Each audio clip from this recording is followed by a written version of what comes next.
pra na nuk mund të flasim për antarësim Bashkimin Evropian, fillimisht pa i rikuperuar raportet që tashmë janë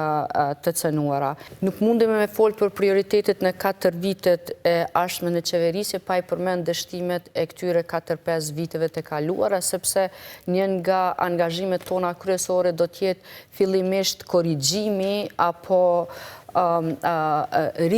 nisja e disa prej çështjeve të cilat kjo qeveri veç i ka stagnuar. E para, për fat mirë, tashmë ka filluar procesi i heqjes së sanksioneve, sepse qeveria që po shkon për herë të parë na vuri nën sanksionet të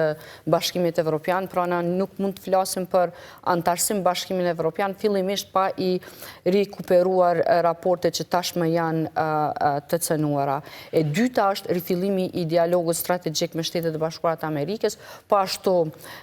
njën nga dështimet më të mëdha të kësaj qeverie, pra përveç se nuk u avancuar tutje përkundrazi, ne patëm regres, kthim mbrapa në raportet tona me aleatin kryesor që është Shtetet e Bashkuara të Amerikës. Çështja tjetër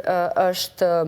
po ashtu një dështimtet i madh, humbja e shanses për antarësim në Këshillin e Evropës, e i cili duhet jetë një nga prioritetet dhe do të jetë një nga prioritetet e qeverisë së ardhshme. Mos flasim pastaj për mos përfshirjen e FSK-s në një nga angazhimet kryesore të NATO-s që ka qenë ajo Defense Europe e kështu me radhë. Pra, parimi ynë i kryesor është orientimi i Kosovës drejt në partneritet strategjik me Shtetet Bashkuara të Amerikës dhe Bashkimin Evropian. Ky mbetet udhërrefyesi i ndërtimit ose si guideline për politikën tonë të jashtme dhe raportet edhe me fqinjet, po ashtu, jo vetëm me Evropën, me Shtetet e Bashkuara të Amerikës. Natyrisht, integrimi në Bashkimin Evropian mbetet një nga synimet tona kryesore, por gjithashtu antarësimi në një varg organizatash tjera ndërkombëtare, cilat procese, disa prej cilave vetë se kanë pas filluar, por ngecen në këtë qeveri, qoftë në UNESCO, qoftë në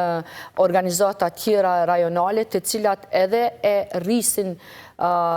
jo vetëm bashkëpunimin, jo vetëm pozitën e Kosovës në arenën ndërkombëtare, por disa prej tyre ndikojnë drejt për drejt edhe në përmirësimin e kualitetit të qeverisjes tonë, si do t'ishte për shembull antarësimin e Këshillin e Evropës, që do të ndihmonte edhe në rritjen e efikasitetit të